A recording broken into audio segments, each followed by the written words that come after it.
Գյորջյան Կասկադ 60 ամիս փուլային վճարում բազմաթիվ առավելություններ։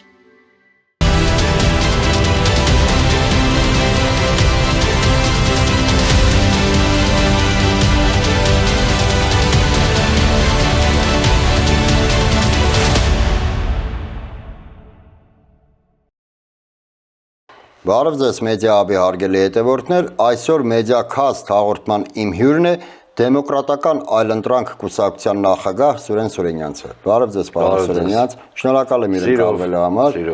Եվ այսպես մենք ապրում ենք մի ժամանակահատվածում, որ տեղի են ունենում երևույթներ, որոնք աննախադեպ են, եթե նախադեպը չհամարենք Մուրադ Բեկյան կաթողիկոսի ըստ լուրերի խեղդամահ լինելը ԿԳԲ-ի կողմից իր իսկ բնակարանում, վեհափառ ու գումարած 6 եպիսկոպոս դատելը իրոք աննախադեպ երևույթ է Հայաստանի համար։ Հիմա այս դատավարություններով, այս քրեական գործերով իրոք Նիկոլ Փաշինյանը ցանկանում է Արման Սարոյանին վերականգնել իր պաշտոնին, ինչի համար որ նա դիմել է դատարան, թե ավելի խորքային գնացող գործողություններ են ընդհանուր վեհափառին։ Արման Սարոյանը Նիկոլ Փաշինյանին չի էլ հետաքրքրում։ Դա ինձ համար ակնհայտ է։ Ինքը Արման Սարոյանին ու բազմաթիվ այլ տիրադավների ցանկացած պահի խուրդի ժողովրդական լեզվով ասած այստեղ ակնհայտ խնդիր կա եկեղեցու դեմ կամպանիայի մնացածները պատրվակներ են եւ նրա պատարակներին մասնակցել է եւ պատարակներում հակականոնիկ տարերի ներմուծումը դրանք բոլորը հերթապահ գործիքներ են, որոնց միջոցով նա փորձում է առնվազն վերանայել այն սահմանադրական կարգավիճակը, որ ունի եկեղեցին, այն քաղաքակրթական դերակատարությունը, որ ունի եկեղեցին, դա շատ բազմաշերտ կամպանիա է, որտեղ նաև արտաքին շահառուներ կան, ու այդ արտաքին շահառուները չեն սահմանափակվում Ադրբեջանով ու Թուրքիայով, զարմանալի թվա նույնիսկ իմ կարծիքով նրանք չեն գլխավոր դերակատարել կամպանիայի, չնայած արտաքուստ նաև նրանք են շահագրգռված։ Մերձավոր Արևելքում հայկական գործոնի թուլացման խնդիր է լուծվում։ Եվ իսկ այդ Մերձավոր Արևելքում հայկական ներկայությունը հատկապես եկեղեցու միջոցով էր արտահայտվում, Երուսաղեմում մեր եկեղեցու ներկայությունը եւ այլն եւ այլն։ Եվ այս կամպանիան Նիկոլ Փաշինյանի համար այնքան պրինցիպիալ է, որ դա դարձել էր ապօրինաբար ԿՊ ծրագրի, նախընտրական ծրագրի առանցքային դրույթ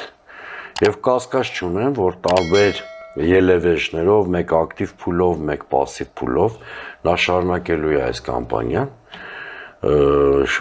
Նիկոլ Փաշինյանը հայտնի է տաբուներ կոտրելու իր ամբարտավանությամբ։ Այն տաբուներին, որոնց շնորհիվ նաև ձևավորվել է մեր քաղաքական դիմակիցը, քաղաքակրթական դիմակիցը։ Այո, դուք հիշեցիք Ստալինյան ժամանակաշրջանի խորեն կաթողիկոսին վերաբերող դրվագը, եթե այդ դրվագը հանենք, նույնիսկ սովետական իրականության պայմաններում, նման գրեհիկ, մանավանդ ուշ սովետական շրջանում, նման գրեհիկ հարձակում եկեղեցու վրա չի եղել։ Կոնկրետ դատավարությունը, որ այսօր մեկնարկեց, ինձ համար իրավունքի եւ քաղաքական ինքնության հարց է։ Իրավունքի այն իմաստով, որ դրանով ոտնահարվում է Սահմանադրության 17-րդ հոդվածը ակնհայտորեն։ Սա շատ կարևոր բան է։ Դա տարանջատման սկզբունքը, աուտիզմը, ֆրանսիական քաղաքագիտությունից հայտնի տարանջատման սկզբունքը եկեղեցու եւ պետության, որում ֆրանսիացիք դեր հեռավոր 1904 թվականին են դա ընդունել։ Դա ժամանակակից քաղաքակիրթ աշխարհի կարևոր սկզբունքներից մեկն է եւ ինքնության հարցը։ Այն իմաստով, որ եկեղեցին մեր քաղաքակրթության արմատն է։ Եվ այս դատավարությունը մի սիմվոլիկ շրջափուլ է, որից հետո մենք եկեղեցու դեմ կամպանիայի նոր սասկացում կտեսնենք գրեթե վստահ եմ։ Բայց վիզուալ առումով, խոսքը զուտ վիզուալ առման մասին է, որովհետև վստահաբար խորքային առումով նման բան գոյություն չունի, բայց հաշվի առնելով այն հանգամանքը, որ նախընտրական իրենց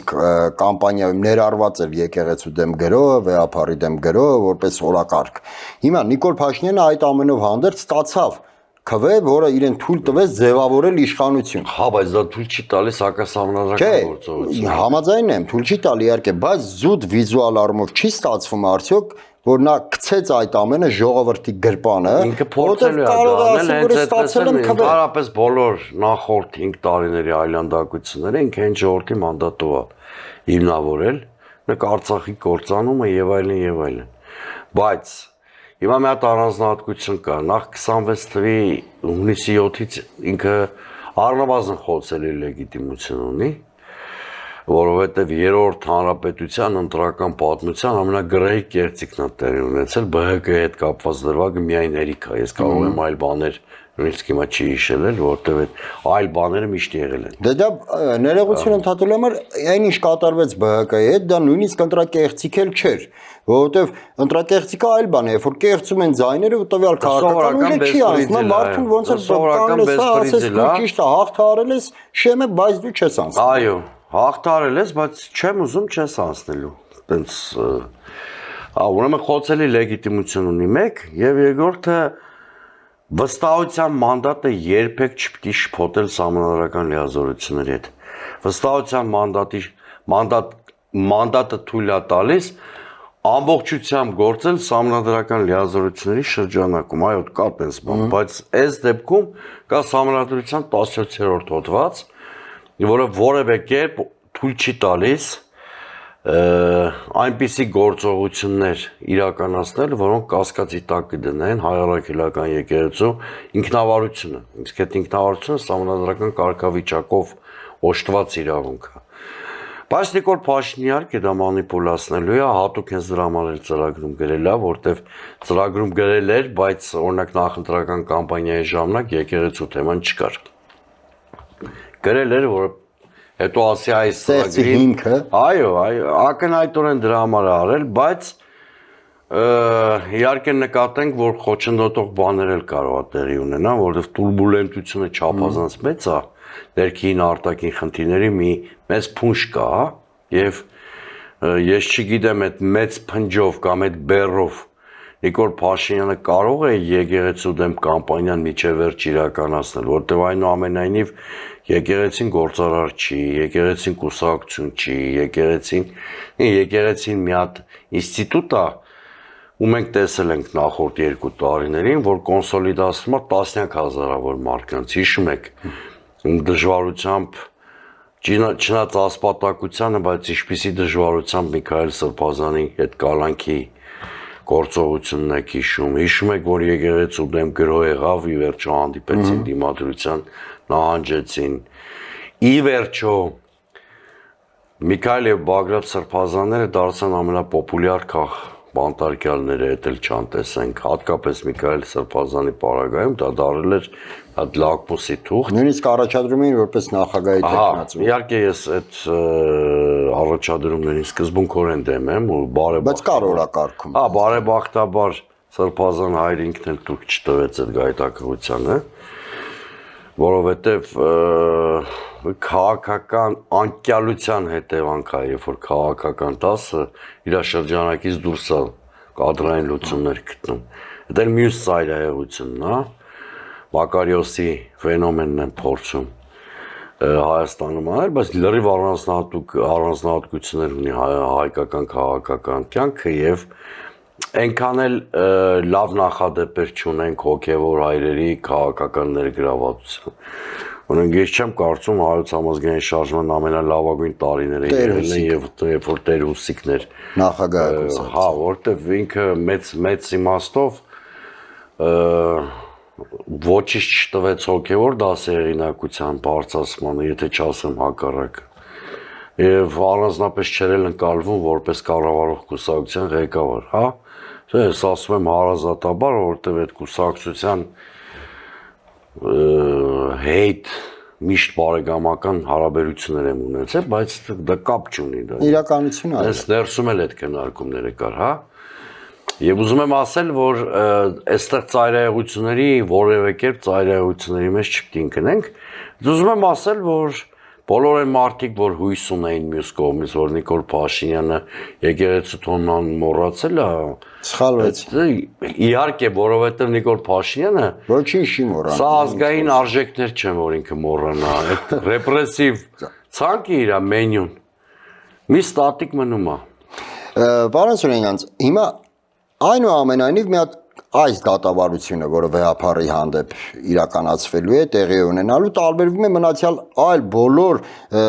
դատավարություններից, որովհետև կա նաև մարդկային գործոն այն առումով, օրինակ զուտ դատավորը։ Հիմա դատավորը առաջին անգամ պետք է դատի վեհապարին։ Ես վստահ եմ, որ այդ դատավորը, եթե հնարավորություն ունենա, հենց դահլիճում կհամբուրի վեհապարի աչքը, բայց զրկված է այդ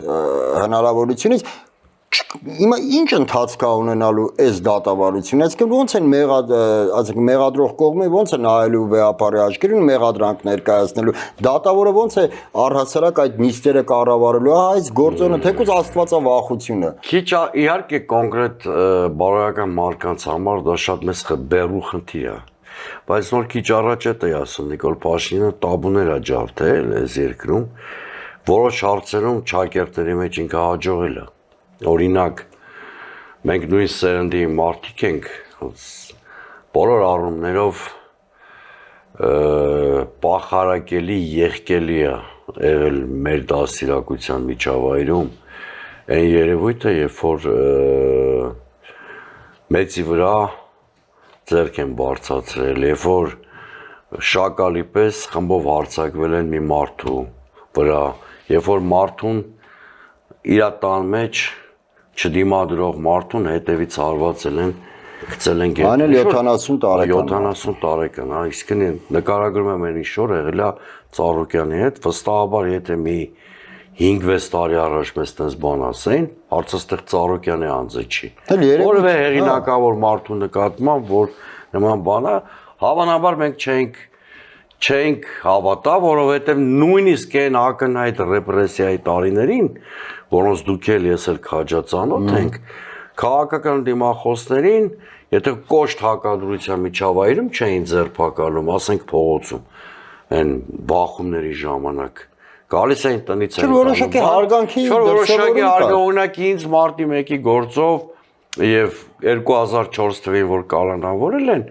ոչ մի արտարոց բաներ չեմ հիշում, որ իրենց թույլ տված են մարդիկ այդ։ Ես հավելեմ, պարոն Սուրենյան, երբ որ մարտի 1-ի գործով եկան առավոտը ժամը 6-ին ինձ տնից տանելու, ես խնդրեցի, որ սուրճ խմեք, որովհետև մի հատ սափրվեմ, նոր գնանք, մի քանի օր չէի հրաշվել, մարդիկ նստեցին մեր տանը, սուրճ խմեցին, սպասեցին, ես սափրվեցի ու նորմալ իրար այդ բաները կար, տան անդամների մոտ աշխատում էին չնվաստացնել եւ այլն։ Ես ինչի ես դրվագը հիշեցի։ Հիմա ամբողջ խնդիրն այն է, արդյոք այդ դատավորը, որ պետք է այսօր վեհապարի մյուսների քննությունը վարի, հասցրել է Աստվածաշնչից եւ սահմանադրությունից բացի Նիկոլի ձեռքը համբյուրել, թե ոչ։ Եթե Նիկոլի ձեռքը համբյուրել է, ինքը այլ բարոյական առումով տաբուներ չունի։ Եվ ասենք Կավա Ավազանի անունով էլ դիմի վեհապարին ընդհակառակը հաճոք հավաքելու համար ասենք։ Բայց ես ոնց հասկացա, անձնագրում նման անուն գոյություն չունի, գրածի Արեգին Ավազանի անունով չի կարելի հոգևորականի։ Չէ, նույնիսկ օրենքի տեսանկյունից նման անուն կտրիչ Ներսիսյան անուն ազգանուն գոյություն չունի։ Որտեղ բարձր մակարդակով ասում են կտրիչ Ներսիսյան, հիմա ինքը կամ պիտի խոնարհվի մեր ովապետի առաջ եւ սահմանադրության օրենսդրության առաջ կամ Նիկոլ Փաշինյանի առաջ։ Այստեղից կերևա ինքը նոր տեսակի հայ է, այսպես կոչված, թե ասենք հայ ժողովրդի քաղաքակրթական եւ քաղաքական ինստիտուցիոնալ հիշողությունը իր մեջ կրող մարդ է, էլի։ Դրա համար հիմա ես վախենում եմ նույնիսկ կանխատեսումներ անել, որովհետեւ այնքան բաներ տեսանք, որ ասենք էլիս որևէ բան չի զարմացնում։ Իդեպ խոսեցինք ԲՀԿ-ից եւ Գագիկ Ծառուկյանից, տաքսի տաքսի թատրոնում մի հատ sense հատված կա, չէ՞, որ ասում այ կնիկ մենք այս տանը ընդհանրապես հակնելու շուրջ ունենք։ Հիմա որ նայում ես այն ունեզրկման գործընթացին, որը տեղի ունենում Գագիկ Ծառուկյանի նկատմամբ, մի հատ հարց է առաջանում։ Լավ, այս մարդը ընդհանրապես մի հատ օրինական գույք չուներ, սկսած տանից վերջացրած մեքենաներով։ Այսինքն այս իշխանության կողմից այս գործընթացը, որը տեղի ունենում, արդյոք չի ստանալու իր միջազգային արձագանքը այն առումով, որ պարզապես օրենքը չի գործում ու պարզապես մարդուց խլում են նույնիսկ մեքենաները, նույնիսկ ներողություն կենթանիների, մեծ իմաստով գործարարին ապօրինի գույքի գործով անցկացնելը արդեն աբսուրդ է։ Անկախ նրանից, եթե այդ գործարարը նույնիսկ լինի իշխանամետ։ Որտեվ տեսեք, գործարարը կոնկրետ Ծառուկյանը որևէ գործադիր լծակ չի ունեցել։ Չէր կարող իր գործադիր պաշտոնը օգտագործել իր հարստացման նպատակով։ Եթե ինչ-որ գործարքներ էլ իր հետ արել են, օգտվողներ եղել են, այդ տարբեր շրջանի իշխանավորներ կարող են լինել, ոչ թե ինքը գործարարը, որտեղ ինքը գործարարը կրկնում եմ գործադիր լծակ չուներ, սեփական ապօրինի հարստացմանը նպաստելու համար։ Իսկ ամոթ հա գործարարներին կրկնում եմ խոսքի միայն Ծառուկյանի մասին չի։ Այս հոդվածով անցկացնել է, սա մեկ։ Երկրորդը այս մարկած պիտի բացատրել, որ բոլոր երկրներում սեփականության ձևի տրանսֆորմացիան ուղեկցվել է որոշակի երևույթներով։ Այդ չի նշանակում այդ շրջադարձային կամ անցումային փուլերում հարստացած բոլոր մարկանց պետք է կպցնել ապօրինի գույքի այդ բանը։ Անով լավ տեղ չենք հասնի։ Իսկ կուլակաթափության էլեմենտներ կան։ Եվ երրորդը ես առավել քան վստահ եմ, որ կոնկրետ Ծառուկյանին ապօրինի գույքով անցկացնելը ծայրից ծայր քաղաքական հաշվեհարդարի մեխանիզմ, ոչ միայն Ծառուկյանի հանդեպ, բայց հատկապես իր, որտեվ այս մարդը խոշոր սեփականատեր է, դա երբեք չի թաքցրել, բոլորի առաջ աշկի առաջ տեսանելի է եղել, ինչը ստեղծեց, դրանից հետո ինչը ստեղծեց եւ այլն, հա։ Եվ էլ չասեմ ընտրողական վերաբերմունքի, խտրական վերաբերմունքի մասին, կակնհայտ է, չէ, որ Ծառուկյանը չմասնակցեր ընտրական կամպանիային, չէր լինի այս բռնաճը։ Իշխանության մեծ մասը նրան համարելու էր խոշոր սեփականատեր հարգանքով, իսկ որոշ մասը նույնիսկ բարեգործ։ Նույնը վերաբերում է Սամվել Կարապետյանին, այսինքն եթե իրանք չմասնակցեին այս կամպանիային, չէին հետապնդվելու։ Բայց կամպանիայի հետ կապված, նայեք, ես ուշադիր հետևել եմ նախընտրական քարոզչությանը, հիմնական դոմինանտ ուժերի կողմից իրականացվող իհարկե ամեն քաղաքական միավոր ինքն է որդեգրում իր հռետորաբանությունը, իր տակտիկան եւ այլն, Գագիկ Ծառուկյանը բավականին ոնց ասեմ, զուսպ քարոզարշավ էր իրականացնում, վիրավորական թեզը, չկային վիրավորական արտահայտություններ, ինչ-որ իրավիճակը սրելու։ Հիմա այս բացահայտում անեմ, նույնիսկ թիմին արգելված էր ընդդիմախոսների ընտանիքի անդամներին պիտակավորել կամ մտնել թեմաներ, որոնք ինքնին անձնական կարող են համարվել, հա։ Հələ այդ դեպքում այս ինչով է պայմանավորված այս մասշտաբի օրինակ տեսեք, հա, երկու հատ շատ կարևոր գլխավոր հանգամանք կա։ Առաջինը պիտի փոշիացվի, ոչ չասվեն բոլոր դիմադրության կենտրոնները։ Իսկ խոշոր սեփականատերը, խոշոր կապիտալը, եթե իշխանության վերահսկողության տակ չի, արդեն ինքը դիմադրության պոտենցիալ առանց կա, եթե նույնիսկ ոչ ես պային, վաղը մյուս օրը։ Սա մեկ, սա այս վատ լուրա նաև իշխանությանը լոյալ մեծահարուստների համար, որտեվ ի վերջո մի օր այս ալիք իրանց էլ հասնելու անխուսափելի, որտեվ իրանք ինքնին ինչ-որ դիմադրության ինստիտուտ են, անկախ իրենց կամքից նույնիսկ։ Այսինքն Ծառուկյանի դեպքը դիտարկեք վերջին մի տարում տեղի ունեցած այս ռեպրեսիաների ընդհանուր համատեքստում, հա։ Սա մեկ, երկրորդը դիտարկենք, որ ԲՀԿ-ն կամա-թե-ակամա անկախ իր խոսույթից, ռեպտորաբանությունից դարձավ են լակմուսի թուղթը, որը բացահայտեց Նիկոլի ոչ լեգիտիմ լինելը։ Սա էլ բան էր, որ Նիկոլ Փաշինյանը կարող էր չներել։ Եվ ըստ երևույթին կան այլ պատճառներ, որ միայն Նիկոլ Փաշինյանին են հայտնի, իր Գուցե նախկինից եկած ինչ-որ վիրավորանքներ։ Հա, գուցե։ Ուզում եմ ասեմ, դες փունջ կար պատճառների, բայց կապ չունի տեղի ունեցածը քաղաքական հաշվի արդարանդ, որում երկու բաղադրիչով, հա, մեկը քաղաքական մեկուսացումը, օրինակ ոչ մեկ չի խոսում այն մասին, որ այս ամեն ինչի արանքում փաստացի կատվածարարվել, եթե կուզեք, փաստացի դադարեցվել է Բարգավաճ Հայաստան կուսակցության գործունեությունը։ Ոչ թե այն իմաստով, որ այդ թիմը չկա։ Այդ մարդկանց գրասենյակն են կապարակնքել, այդ աշտարակում էր, չէ, այդ գրասենյակը, այդ մարդկանց ռեսուրսներն է ինչ-որ սահմանափակվել, այդ ռեպրեսիվ գործ, այսինքն տարածք չունեն նույնիսկ այդ մարդիկ, որ գործունեություն ծավալեն։ Ինչի պիտի քաղաքական կուսակցությունը, որը լեգալ գործում է, ռեպրեսիայի հետևանքով ըստ էության հայտնվել այս վիճակում, սա մեկ։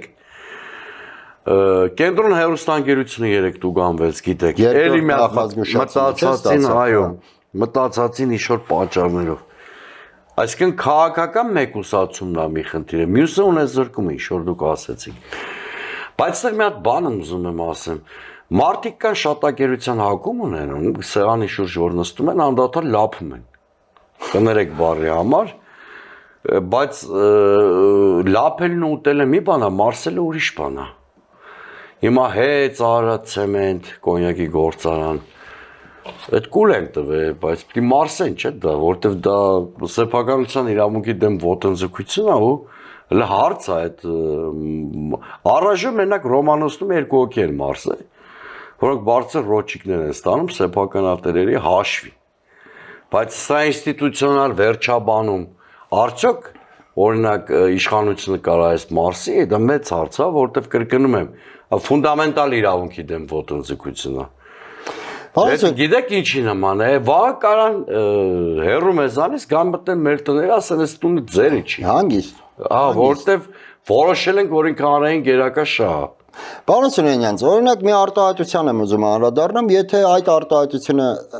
հնչեր սովորական մի հատ քաղաքացու շուրթերից, իհարկե կարելի էր բանի տեղ չդնել, բայց երբ որ հնչում է падգամավորի շուրթերից,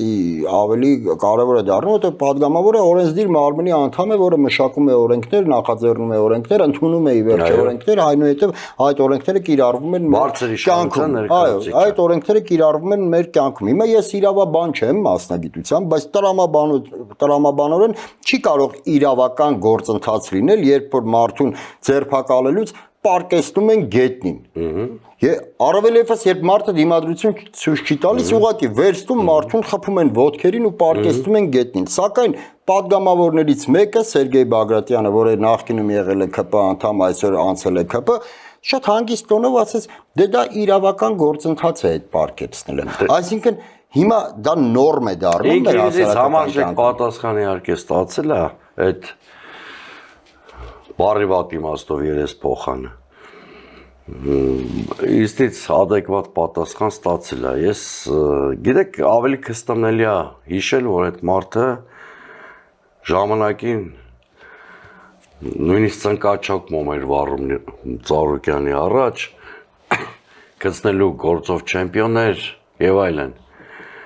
Օրինակ ես Ծառուկյանի հետ հարաբերություններում շրջապատն է գիտի Ծառուկյանի իմ շրջապատն էլ միշտ հարգալից վերաբերմունք եմ ունեցել առանց կստանքի էլեմենտի։ Մարդկանց տեսակ կա, որի անունը Սերգեյ Բագրատյանն է, որը ասենք քցնել բան, հիմա նույն ձևի Եվի Նիկոլին է քցնում։ Բայց այս Նիկոլին որպես հին ընկեր ծանոթ մի խորհուրդ կտամ ամեն դեպքում։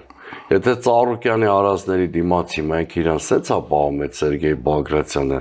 Նիկոլը իր համար ոչ մի նյութական բան չի արել, վստահ եմ։ Բայց հաստատ Նիկոլի իշխանության հեռացումից հետո Նիկոլի դեմ վազելու է ցուսմուկ տա։ Որ ինչ ասես գրելու է, այս թո գլխից Նիկոլը իմանա, որտեղ սա մարկային տեսակ է, էլ եմ կրկնում։ Հիմա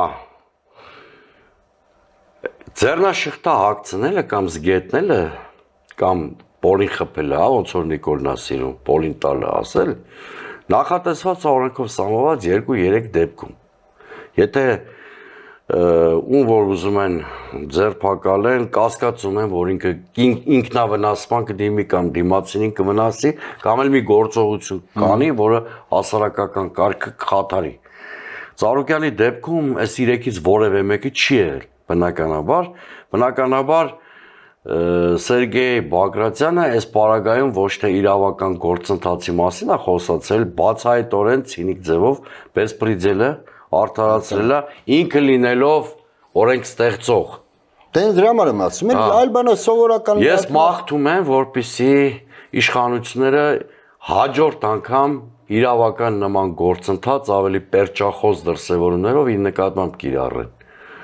Հիմա քանի որ անցում արեցինք ցենց սահուն ազգային ժողով, հիմա 5 օրը ազգային ժողովը նիստեր է գումարում, փոխում են նախագահին, փոխնախագահներին եւ այլն, բայց ոնց որ թե ինչ որ ռեալ օրակարգ, որը կհուշի մեզ, որ այնուամենայնիվ մենք նախաձեռնել ենք, մենք ասելով նկատի ունեմ ընդդիմադիր հայացքներ կրող մարդիկ, նախաձեռնել էին գործընթաց Նիկոլ Փաշինյանի հեռացմանը, ոնց որ թե չի նշмарվում։ Հիմա հենց այդ համատեքստում էլ իհարկե մարդկանց մոտ մտահոգություններ են առաջանում, այդ հարցերը փորձում են բարձրաձայնել։ Հիմա պարոն Սուրենյան, դուք նաև Հայաստանի Հանրապետության ոչ միայն քաղաքացի եք, այլ հայ ժողովրդի մի մասնիկը, մենք բոլորս։ Սամվել Կարապետյանը օրինակ վերջերս հայտարարեց, որ հայ ժողովուրդը դուք բոլորդ պետք է երազեք, որ ես մնամ պայքարում, որովհետև առանց ինձ Նիկոլ Փաշինյանին հեռացնել հնարավոր չի։ Հիմա սա պարզապես քարոզչական էլեմենտներ ունեցող խոսքեր, թե համոզվածություն, որ իրոք հնարավոր չի այս երկրում։ Ես հարգալից վերաբերմունք ունեմ ընդդիմադիր բոլոր գործընկերների հանդեպ, նաև պարոն Սամվել Կարապետյանի հանդեպ։ Ձեր հարցը բազմասերտ է, հերթով գանք։ Ազգային ժողովի նիստերը բովանդակային առումով դերևս չեն հասել այն մակարդակին, որ ինձ հետաքրքրեն որպես քաղաքագետ։ Ես իմ օգնականներին խնդրել եմ նիստերի մասին ինձ պատմում են։ Առայժմ այդ պատմությունները ավելի շուտ իմ մանկության տարիների մանուշակ մանկապարտեզի մասին են, քան քաղաքական բովանդակային քննարկման, որտեղ մեկը քերուն է հիշում, մեկը աներձակին, ինչ-որ տարբեր զրույցներ եւ այլն, որ ինձ բացարձակապես չի հետաքրքրում եւ երկրի մարտահրավերների դրա մասին չեն։ Երկրորդը շատ քաղաքական դիսկուրսի մակարդակը շատ ցածր է։ Ասենք չի կարելի Ռուբինյանը այնքան բան ունի արած, որ ընդհանրապես պիտի պատգամավորել չլներ։ Էլ ուր մնաց ազգային ժողովի նախագահ, ընդհանրապես այդ թիմը թուրքի կամ ադրբեջանցու տեսել ես թե չես տեսել այդ խոսույթը, կներեք այդ քաղաքական մանկապարտեզել չի։ Մանկապարտեզել չի։ Հետո նույն իշխանությանն է վերաբերվում, այդ իրանց ցածր նշածով, բայց նրանց նորություն չի էլի, նրանց արդեն գիտենք, որ նրանք մանկապարտեզ չեն խաղացնում, նրանք ավելին ենք բան են անում։ Ես խորհուրդ նույնիսկ տվեցի դիմադիր գործընկերներին։ Ուրեմն ես սկզբունքորեն դեմ եմ եղել մանդատներից հրաժարումին։ Եթե նույնիսկ օրինակ ես մանդատակիր կարա ելնեի, ապօրինաբար չեմ, ճիշտ է, բայց սկզբունքորեն դեմ եմ եղել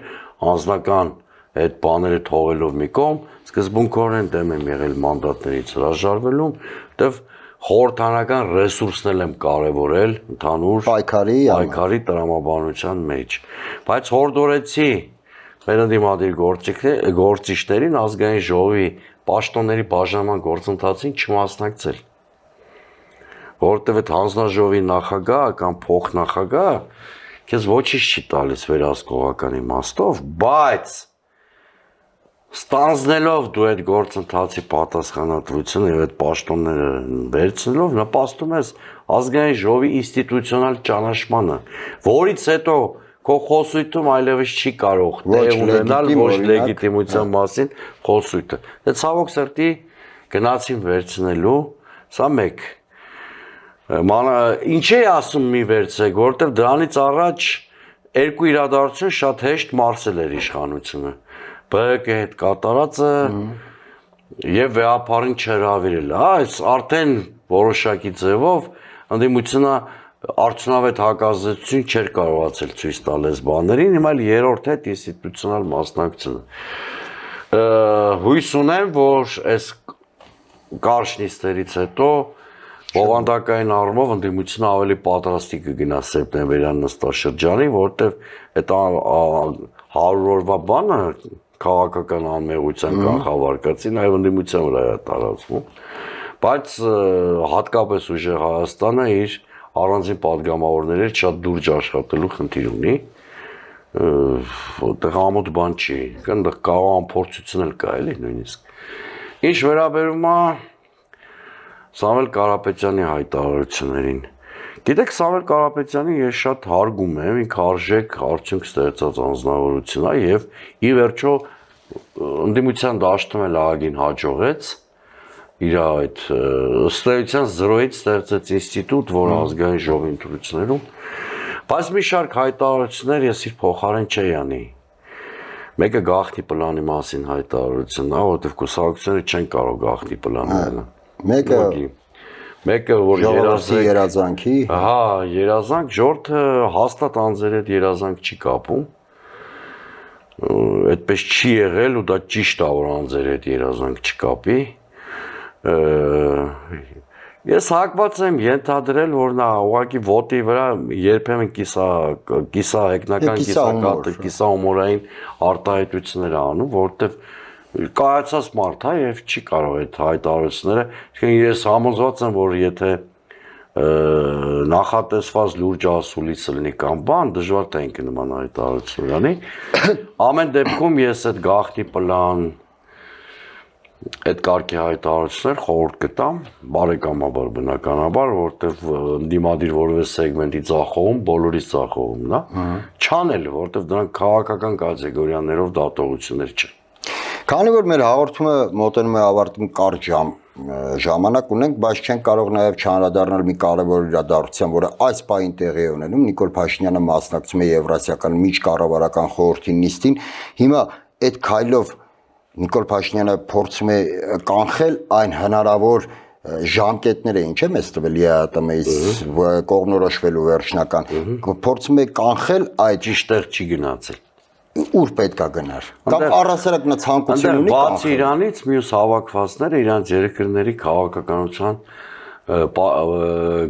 ռազմավարական որոշումներ կայացնողները չեն։ Վարչապետներ են,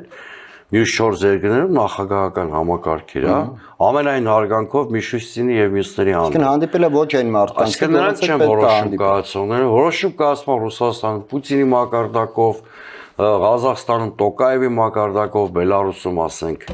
Լուկաշենկոյի մակարդակով վարչապետները այդ տիպի երկրներում տեխնոկրատներ են որպես կանոն լինում, լավ մենեջերներ, որոնք ավելի շատ տնտեսական խնդիրների ու քաղաքականության վրա են կենտրոնացած լինում եւ իրեն շատ հստակ բացատրվել է այն առաջադրանքը, որ ինքը պետք է կատարի։ Դե կանտատ նույնը ասելուց բերանը չի քաղաց, անդադ հալվա ասելուց բերանը չի կա։ Հիմա լավ, որ այլընտրանքը չկար, այն օրենքը քեզ ով էր ստիպում ընդունել։ Դու ես քո արկածախնդիր քաղաքականության բանը հասցրել նրան,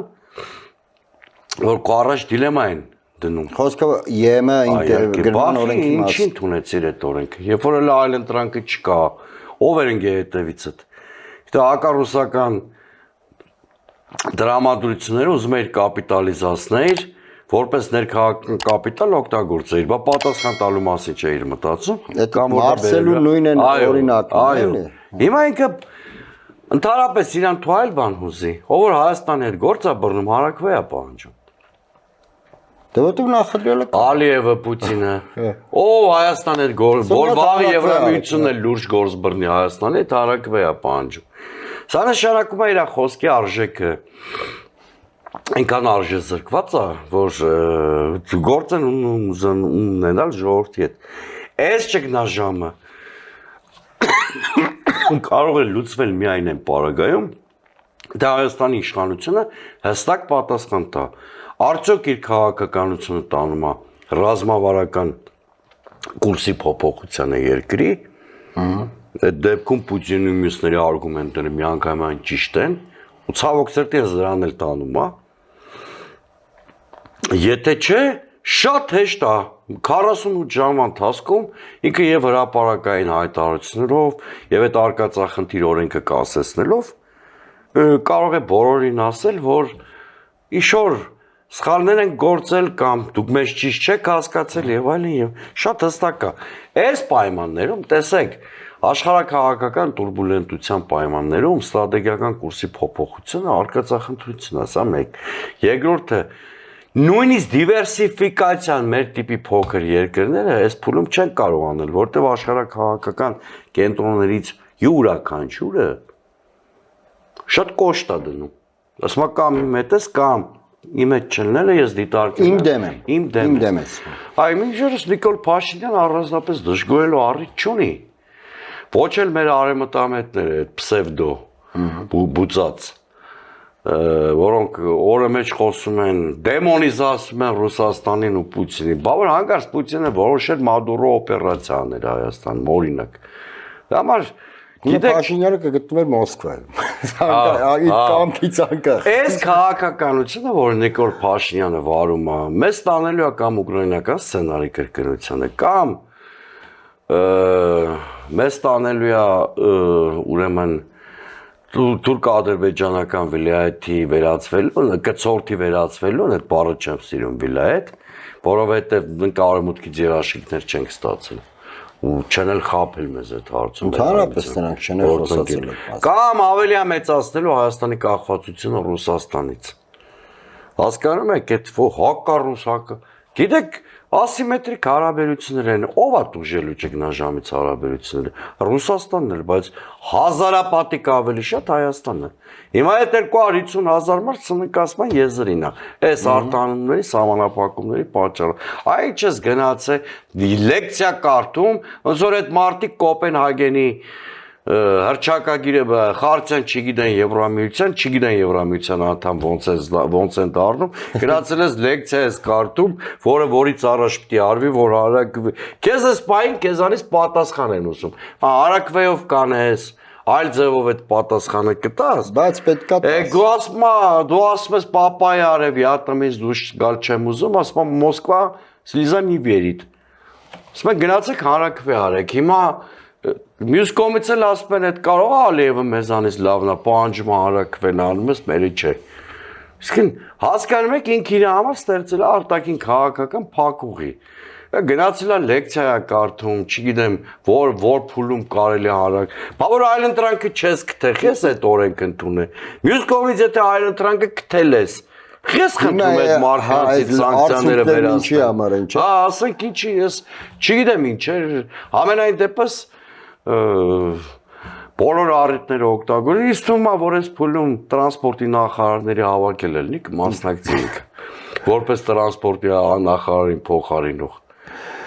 Պարոն Սուրենյան, շնորհակալ եմ նման հետաքրքիր զրույցի համար։ Մեդիա-հաբի հարգելի հետևորդներ, հիշեցնեմ, որ զրուցում էի Դեմոկրատական այլընտրանք կուսակցության նախագահ Սուրեն Սուրենյանցի հետ։ Այսօր այսքանը, շնորհակալ եմ, կհանդիպենք։